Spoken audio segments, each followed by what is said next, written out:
Shalom, shalom, shalom. Selamat pagi dan selamat hari Minggu. Terpujilah Tuhan kita yang hidup, karena dalam anugerah-Nya Dia telah memberkati tidur malam kita dan membangunkan kita di hari yang luar biasa ini, serta memberikan kita hari ini, hari Minggu tanggal 5 September tahun 2021. Saya percaya sepanjang hari ini sampai terbenamnya matahari, Tuhan akan menyatakan kuasa namanya sebagai Allah yang Immanuel buat kita. Amin. Baiklah, sebelum kita lebih jauh melakukan semua kegiatan hari ini, melakukan ibadah secara online maupun onsite, serta mungkin akan melakukan tugas pelayanan hari ini, marilah kita sama-sama kembali merenungkan firman Tuhan yang akan menjadi pedoman dalam menjalani hari ini. Perenungan kita hari ini tetap kita ambil dari pembacaan Alkitab 31 hari bersama kitab 1 Samuel. Dan hari ini kita telah berada di hari yang kelima, maka kita akan membaca kitab 1 Samuel pasal yang kelima, ayat pertama sampai dengan ayatnya yang ke-12. Sebagai pengantar renungan kita hari ini, saya akan coba bacakan untuk kita ayatnya yang ke-9. Tetapi setelah mereka memindahkannya, maka tangan Tuhan mendatangkan kegemparan yang sangat besar atas kota itu. Ia menghajar orang-orang kota itu, anak-anak dan orang dewasa, sehingga timbul borok-borok pada mereka. Judul perenungan kita hari ini, tidak ada yang seperti Allah kita. Sesungguhnya, orang Filistin sudah mendengar tentang perbuatan besar Allah terhadap bangsa Mesir dan tempat membuat mereka gentar. Melalui tabut perjanjian yang mereka rampas, mereka menyaksikan sendiri kuasa Allah Israel yang dahsyat itu. Bangsa Filistin mengira bahwa tabut perjanjian yang mereka rampas dapat disejajarkan dengan berhala biasa yang mereka anggap hebat. Mereka meletakkan tabut Allah itu di dalam kuil Dagon Allah orang Asdod. Allah tidak tinggal diam. Allah menunjukkan kuasanya dengan membuat patung Dagon jatuh hancur di hadapan tabut Allah. Tidak hanya itu, Allah juga menyatakan kuasanya dengan mengirimkan borok-borok ke Asdod dan sekitarnya. Lalu mereka memindahkan tabut Allah ke Gad karena mengira itu dapat menyelesaikan masalah. Kenyataannya, borok yang sama terjadi juga di Gad. Lalu tabut Allah dipindahkan lagi dari Gad ke Ekron. Tetapi orang-orang Ekron sudah mendengar apa yang telah terjadi dan mereka ketakutan.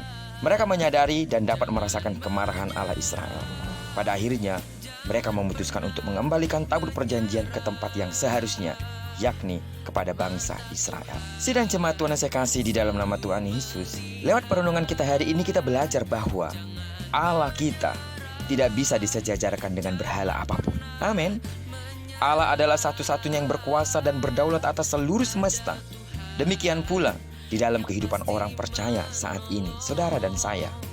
Allah adalah satu-satunya yang berkuasa dan berdaulat atas hidup kita. Dialah yang tertinggi dari segala yang ada, dan tidak ada yang sama seperti Dia. Kuasa dan kedaulatan Allah terus dinyatakan di dalam dan melalui hidup kita. Melawan kuasa dan kedaulatan Allah hanya akan mendatangkan hukuman bagi kita.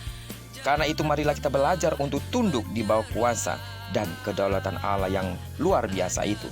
Dan sampai akhirnya semua suku bangsa, bahasa, tidak hanya mendengar tetapi juga menyaksikan dan mengalami kuasa Allah yang dahsyat itu. Karena itu marilah nyatakan kuasanya. Terlebih pada hari ini ketika kita beribadah kepada Tuhan, bersukacitalah, bawalah pujian penyembahanmu, ucapan syukurmu, pengagunganmu yang setinggi-tingginya. Karena Allahmu hebat, Allahmu luar biasa. Dia telah banyak melakukan perkara besar di dalam hidup kita.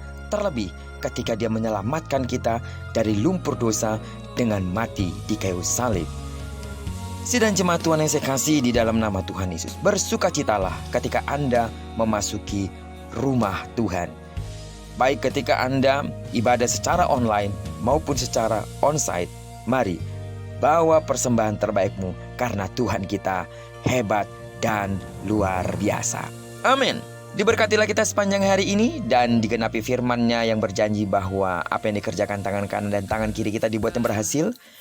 Kemanapun kaki kanan, kaki kiri kita melangkah, di sana kemuliaan Tuhan akan dinyatakan. Amin. Diberkatilah kita bersama dengan orang-orang yang kita kasihi, serta bersama dengan orang-orang yang kita cintai dimanapun mereka berada. Kiranya pengurapan Tuhan mengalir dalam hidup kita hari ini ketika kita masuk ke bait Allah, ke rumah Tuhan, dan ketika kita beribadah kepadanya, pengurapan gandanya mengalir atas sidang jemaat Tuhan, atas saudara yang mungkin ambil bagian dalam pelayanan, sehingga dengan pengurapan itu kita bisa melihat nyata kuasa Tuhan di tengah-tengah ibadah kita.